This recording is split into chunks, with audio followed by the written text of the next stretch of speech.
Okay, ready, set, go. Okay. Is that anybody wants to restart at the beginning? And of course, that was only 9 months after I was conceived. Anyway, what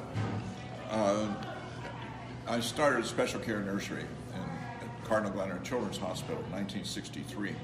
And we were instrumental we helped invent the ventilator. We invented how to take blood pressure on premature babies. We were the ones that invented nutrition in the vein. We identified the need for magnesium, the need for zinc, the need for copper. Wow.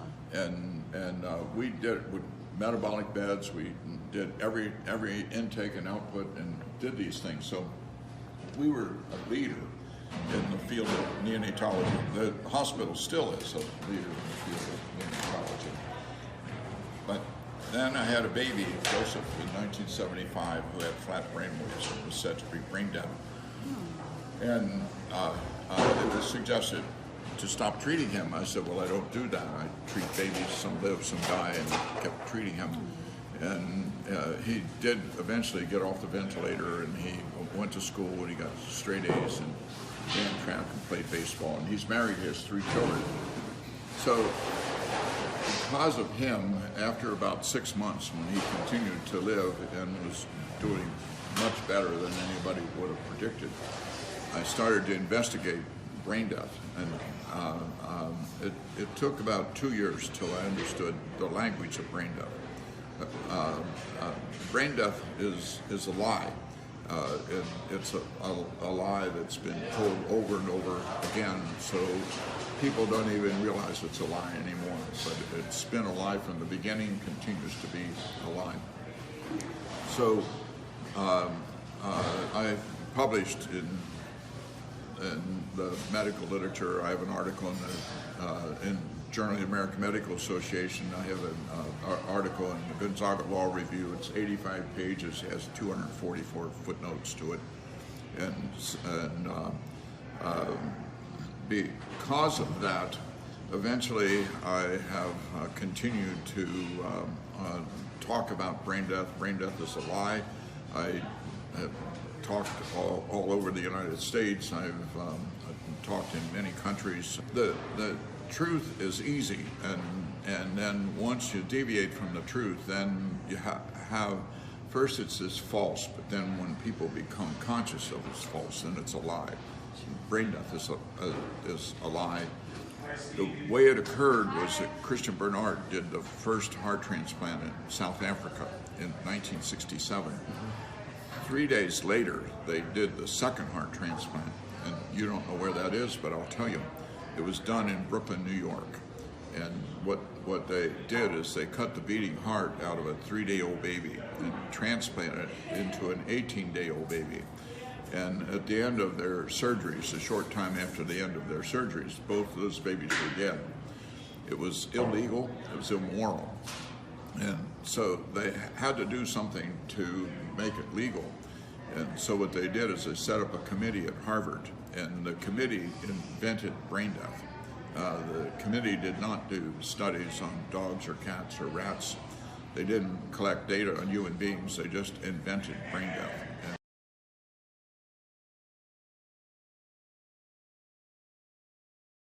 transplants, they have a designated requester, and a designated requester is usually a very nice person who dresses nice and befriends the relatives. Can I get you a cup of coffee? Oh, I know this has to be terrible on you. We'll do everything we can to help you. And all of that is part of getting them indoctrinated procurement to get their to get their organs. And I need to go take a shower. see, and you cannot get any organs from a cadaver. Every organ that's transplanted is a healthy organ, and you can only get healthy organs from living persons. You cannot get any organs for transplant from a cadaver. That's why you don't put it on your license. And the things I'm telling you is that you are not allowed to hear. And because if you hear it, you will be upset, as all 3 of you are upset. And rightly so, you should be upset, because whose organs do they want? They want the organs from the, certainly from all children, but especially the people who are 16 to 30, and their life is in jeopardy. If they're unconscious and on a ventilator, they're going to get their organs, and they do everything to get their organs. And once the organs are taken, you can't bring them back to life. And so what they do is they tell the relatives, well, you know, your daughter Sally would really like to do something good, and this is a way to make something good out of this tragedy, or your son, and while they have been getting organs from accidents and gunshot wounds, they now get more organs from overdose of drugs than they do from accidents and gunshot wounds combined. There are 8 deaths a day from overdose in Ohio, and they get their organs is what they want. And so what are they doing? They're giving the policemen the Narcan to counteract the drug, which gets them into the emergency room, but it doesn't save their life. It gets them in the emergency room, and they still get their organs. And so, It's so diabolically disgusting. oh, it really is. See, it's so bad. So it makes sense. And I can't even. It's making sense. Oh my gosh. It's making sense. Yeah. now, part of why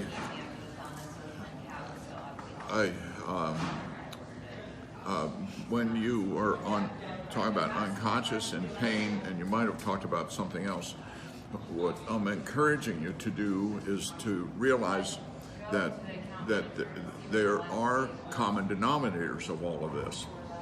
The common denominator is that each person is unique and unrepeatable and special.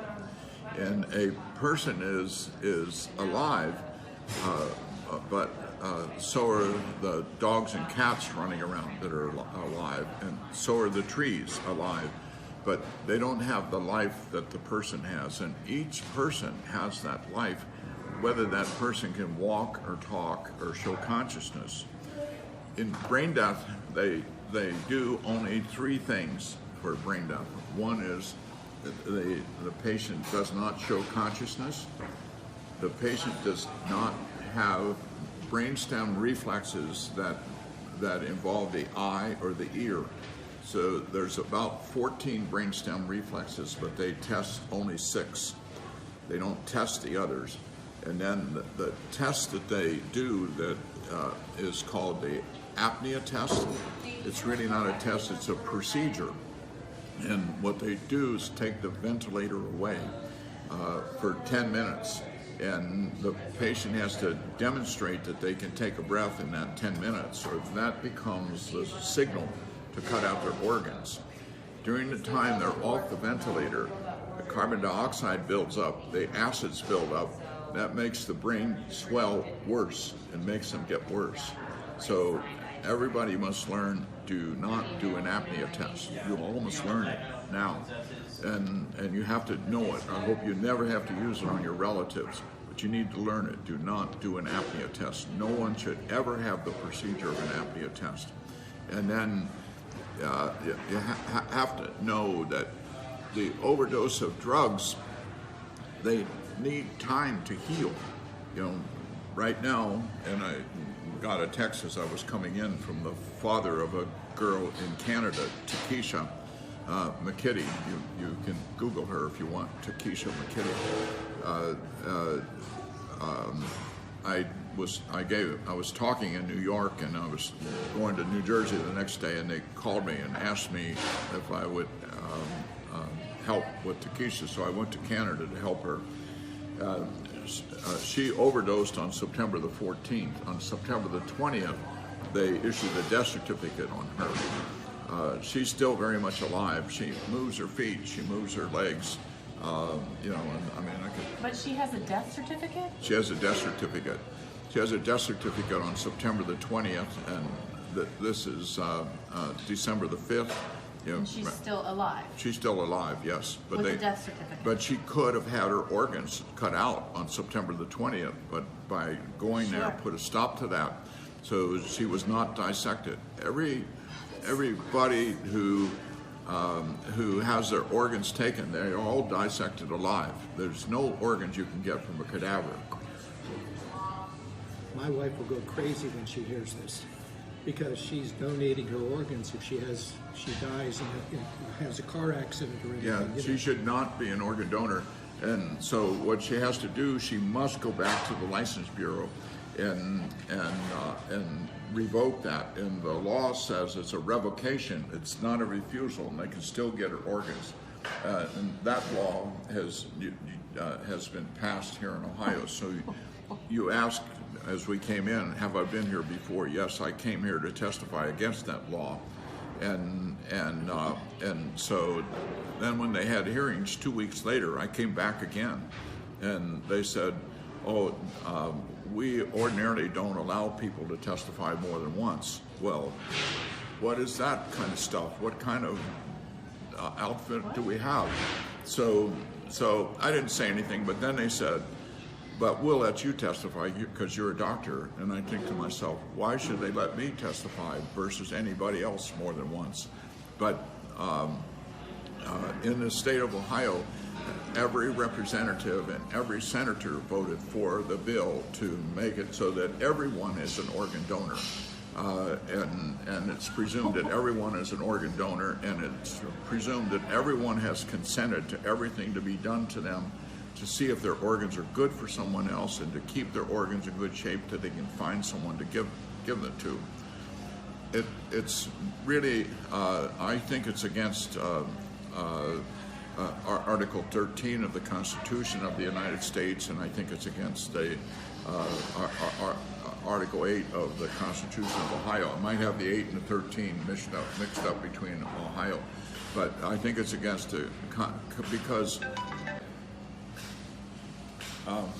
sorry about that. But the law, it's called the Uniform Anatomical Gift Act. It's already been passed in 47 states, including Ohio, and every representative in Ohio voted for it.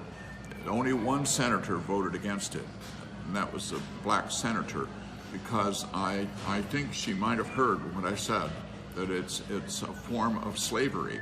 They've made slaves of all of us. It's involuntary servitude, what they've done.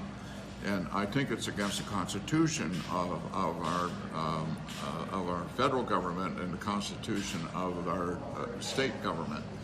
And so the law says, though, if you have signed up to be an organ donor and then you go back to the License Bureau, the law says that's a revocation, but it's not a refusal. You must have a document of refusal. Your wife must get a document of refusal. Now, you might say, and I don't know how old your wife is, but compared to me, she's just a kid, I'm sure. But Same as me, 75. just a kid. The oldest organ donor that I've read about was 91. They will take organs from anybody. It's just that they have Class A organs. Those are 16 to 30. And then as you get further away from that with different ages, different diseases, like they have taken organs from people with AIDS. Granted, they give them to other people with AIDS, but they're Class B organs. They have Class A organs, Class B organs, and that kind of thing. So that document of refusal has to be an authorized by an attorney. Did you present it to the Bureau of Motor Vehicles? I'll give you something that you can do. I'll give you something that you can take with you. Now, the point about where your focus has been on vaccines, and rightly so, something stimulates you to become focused on that, whatever it is. And that's part of why I asked some of the questions I ask as to how you get involved. And I told you a little bit about how I got involved, and I also told you I'm one of the leaders in neonatology for many years, and then because of this brain death thing, I've gotten off into paying attention to that and teaching people that about brain death. Brain death is a mendacity, and you might go home and look up the word mendacity. It's not a new word. And the first use of the word mendacity was around 1300 when it was used. At least that's what I found. And it had to do with some false religion. And mendacity means a lie, a deception, but it's a deliberate deception to mislead you. And that's why I think it's the best term for what brain death is. Everybody who's brain dead, everybody who's called brain dead has a beating heart, circulation, and respiration. If they didn't have that, you wouldn't have to call them brain dead. You could call them dead, but they're all alive. So, anyway. Do you mind touching on your background What's a that? little bit? Do you mind touching on your background a little bit, please? My background? Yes. Well, first of all, I was born in Norwood, Ohio, and went to Xavier University in Cincinnati, and then I went to St. Louis University to medical school and trained as a pediatrician, took care of children with leukemia and tumors for about 6 years, and during that time saw how many infants died and there were no treatments, and so it seemed like we should be able to do something. I mean, I was at a children's hospital where we did things for children of all ages but not infants, and so I started a special care nursery in 1963 and continued there taking care of babies, and then I went other places to do the same thing. So my wife and I have